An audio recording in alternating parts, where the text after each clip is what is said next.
monde. Alors aujourd'hui, j'ai décidé de faire du riz au lait et je vais vous partager la recette que j'utilise depuis toujours. Ça fait 40 ans que je fais le riz au lait de cette façon-là. Donc il existe énormément de recettes différentes. Faites ce que vous voulez, vous pouvez le faire au moka, vous pouvez le faire au chocolat, vous pouvez le faire à l'amaretto, vous pouvez le faire, vous pouvez mettre de l'amande amère, ce qui revient au même. Mais moi, je le fais comme ça, les enfants l'adorent, mes petits-enfants l'adorent, donc je continue cette recette-là. Je devrais donner une note à cette recette. Pour le niveau de difficulté, c'est vraiment 2 sur 10. C'est très simple, vraiment. Donc je vous montre. J'ai ici 2 jaunes d'œufs, c'est pour la fin de la recette, et 250 ml de crème fraîche.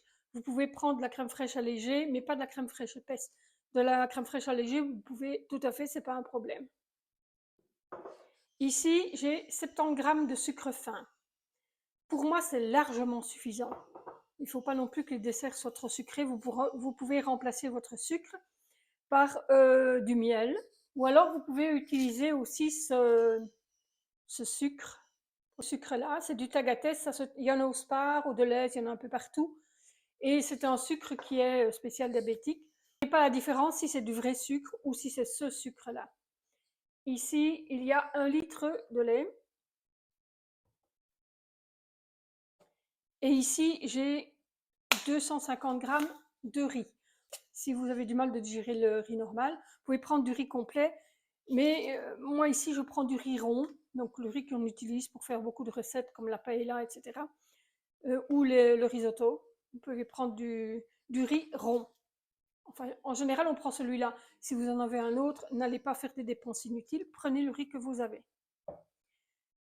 Alors, j'ai une gousse de vanille. Mais vous pouvez très bien, si vous n'avez pas de gousse, prendre de la vanille, de l'extrait de vanille. Dans une prochaine vidéo, on fera l'extrait de vanille nous-mêmes. Ça coûte beaucoup moins cher et vous en ferez beaucoup plus pour le prix que vous payez ça dans les magasins. Donc je chauffe mon lait.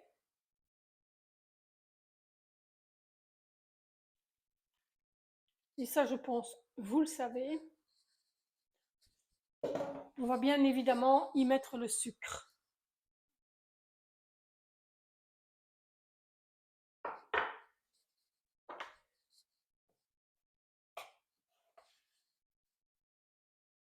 J'ai gratté les graines de vanille et j'y mets les 2 gousses. Donc vous pouvez faire votre sucre vanillé vous-même, c'est pas compliqué. Vous prenez un des 2 morceaux de la gousse et vous mettez ça dans du sucre. Donc du sucre en dessous, du sucre au-dessus.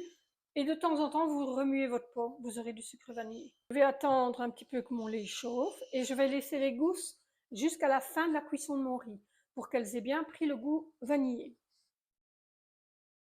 Elle commence à être un peu tiède, donc je vais déjà mettre mon riz.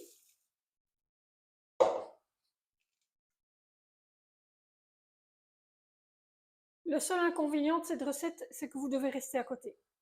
C'est un petit peu comme le risotto, vous n'avez pas le choix, vous devez rester à côté. Tout simplement parce que le lait va monter, vous allez devoir baisser la température, remonter la température. Donc si vous n'êtes pas là, vous aurez des débordements de casserole par le lait quand il monte, hein, tout le monde le sait. Donc ici on arrive à la fin de la cuisson, ça fait maintenant 12 minutes. Donc j'enlève mes 2 gousses de vanille. Ne raclez pas les bords de la casserole.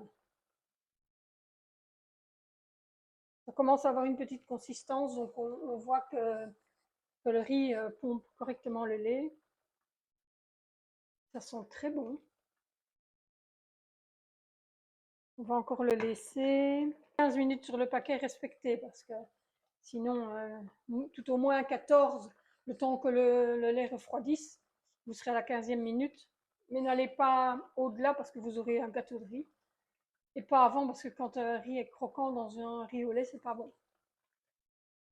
On est à 14 minutes. On voit bien que le lait est devenu très épais, devenu comme de la crème. Je retire du feu. d'œuf que je vais mettre dans ma crème fraîche. Je vais battre ce mélange.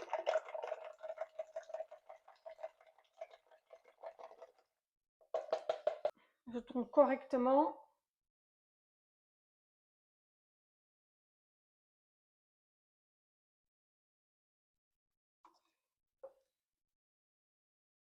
Je tourne bien. Je vous rappelle que le feu est éteint ici. Là. Et je continue à tourner. Et là, j'ai l'aspect d'une crème vraiment... Je ne sais pas si vous voyez bien. Et je continue à tourner.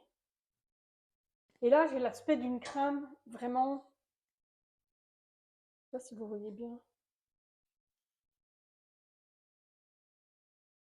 Ici, vous allez vous dire, pouh, il y a beaucoup de liquide.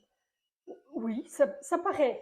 Mais quand votre riz va refroidir, je vous l'ai dit, il va pomper la crème. Et à ce moment-là, vous ne direz plus ça. Hein. Donc, il faut bien les proportions que je vous ai données. Si vous mettez moins, vous aurez un gâteau de riz. Si vous mettez trop, vous aurez trop de liquide. Je l'ai testé des centaines de fois. Et je peux vous dire que c'est comme ça qu'il est le meilleur. Voilà, vous pouvez aussi le mettre dans des bocaux. Vous savez, des petits bocaux. Vous les mettez dedans, vous fermez le couvercle. Et en refroidissant dans votre frigo, ils vont se rendre hermétiques. Mais attention, ils ne seront pas stérilisés. Ils seront hermétiques pour... vous pouvez les manger pendant une semaine sans aucun problème. Mais ne les mettez pas dans un autre endroit que votre frigo et ne les mangez pas au-delà de 10 jours maximum. Voilà, donc ici j'ai pris les petits bocaux. Donc je vais mettre mon bocal bien hermétique au frigo. Ça peut se conserver 10 jours facilement. Voilà. Donc je vous suggère de goûter parce que tout le monde n'a pas le même goût au niveau du sucre. Moi, ça me convient parfaitement. Maintenant, peut-être que vous préférez plus sucré. Dans ce cas-là, si j'étais vous, ben, je préférerais alors mettre une cuillère de miel que de mettre du sucre. Parce qu'attention avec le sucre. Enfin, vous faites ce que vous voulez.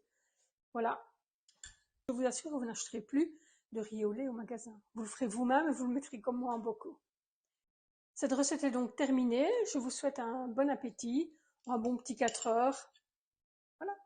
Maintenant, c'est à vous de jouer.